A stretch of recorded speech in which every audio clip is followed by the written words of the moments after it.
Katie here from the Scrappy Sisters, and I'm up today with a fun layout using this cute Easter cut file from Confessions of a Paper Addict. And I am using an older Cocoa Vanilla Studio collection. It's quite a bit older. Now, I can't for the life of me remember what the collection is called, and I am not upstairs where my scrapbooking room is. I am downstairs in my little makeshift working from home office, and so I can't grab it to check the name. It is no longer available though, so it will be very unlikely that you would be able to pick any of it up. I'm trying to read what it says on the screen, but to be honest, it's too far away. It's too little, I should say, and I can't make it out, but you can probably see it if you have it larger on your screen than my tiny little iPhone for my editing. But that is what I'm using for this collection, and I'm also using a background paper from the Vicky Bouton pre-made backgrounds. They're her older style. I'm trying to finish those up, and I'm using a cute photo of my son at Easter. I was going to say his first Easter, but it's not his first Easter. It is his second Easter, but it's the first one that we, I guess, could properly celebrate with him. And so, yeah, that was fun. Normally we are away every Easter at a band-related event, but this year we didn't go. So we didn't go. And I'm just trying to think if it was cancelled. Yeah, it must have been cancelled because of COVID, actually. Sorry. All my months are blurring into one with this COVID. I tell you, I feel like I have been home since March, so it is definitely, the Nationals were definitely cancelled this year. The National Brass Band Championships that we normally attend every Easter, but regardless, we weren't actually going, so we would have never gone this time around. But yeah, they were cancelled. So we got to spend Easter at home and celebrate with my son and our family, and we got him some books, and he did get some chocolate, although he only had the tiniest little taste. I think I ate the rest of it for him, but you know, he did get to have a little taste, and he did love his chocolate. Who doesn't love chocolate? I mean, he does have a sweet tooth. So that was our Easter. Now, this collection is pretty bright. The background paper is pretty full on in terms of the reds and the pinks. So I don't do a hell of a lot of embellishing to this. I use some thread, as you can see behind my photo there. I've stuck my cut file up on foam, and I've stuck my photo up on foam, and then I'm just adding some red kind of metallic thread. Twirled up, that's not a word, bunched up behind the photo. And then I will add thread into into the embellishment clusters, and there will be 3 of them.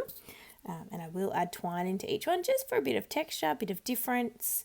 The cut file is quite detailed in all of that floral, even though obviously there's a large piece that's not detailed, but the floral is, you know, Virginia's signature style, and it is quite detailed. So I do, and I did use a busy patterned paper to back it. So, you know, I didn't want to do too much more embellishing to take away from the layout or the photo, which is of course the focus.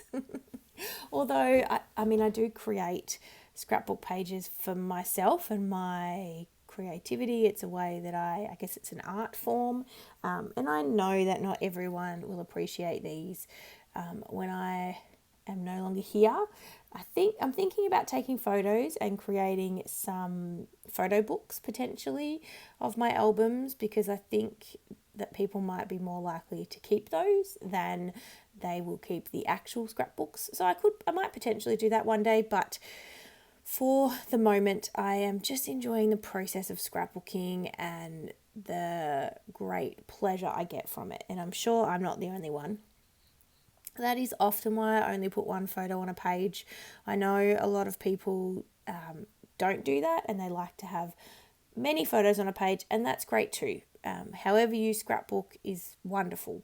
And for me, it's as much about the kind of artistic process as it is about recording the memories.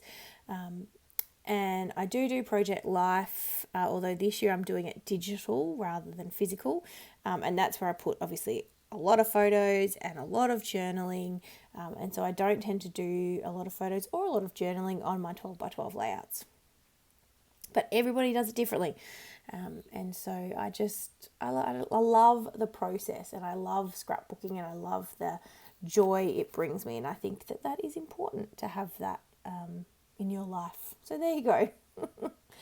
Now I'm adding some stickers, which are the only embellishments I have for this collection. I'm adding some stickers down into my clusters of those butterflies. Again, I've added my thread and a little bit of a scalloped border piece, which I've cut down. And then I realised, I'm pretty sure that I didn't add thread. Is that what I'm doing? Am I adding my thread? No, I'm popping up my butterfly. I had already added thread. I don't think I've added thread. Oh no, I have.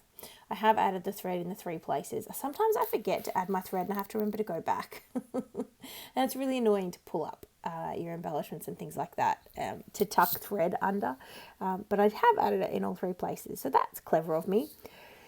So I'm just working through the sticker sheet, seeing what else I can include. This collection that I have for Cocoa Vanilla is basically done. I've probably only got 1 layout left in it, to be honest. And so I will need to use that up pretty soon. I'm trying to use up my stash this year.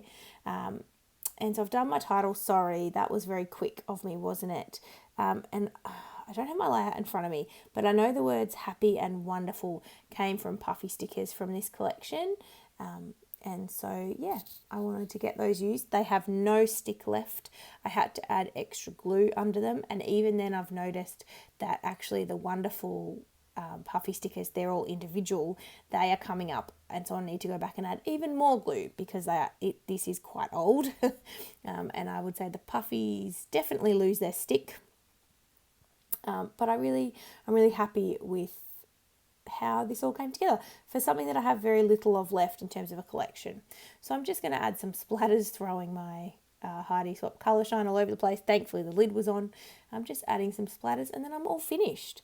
So thank you so much for watching. I hope you're enjoying all of our videos this month. Please check out, I'll leave links to the cut file and all those sorts of things in the description box down below. So go and check that out.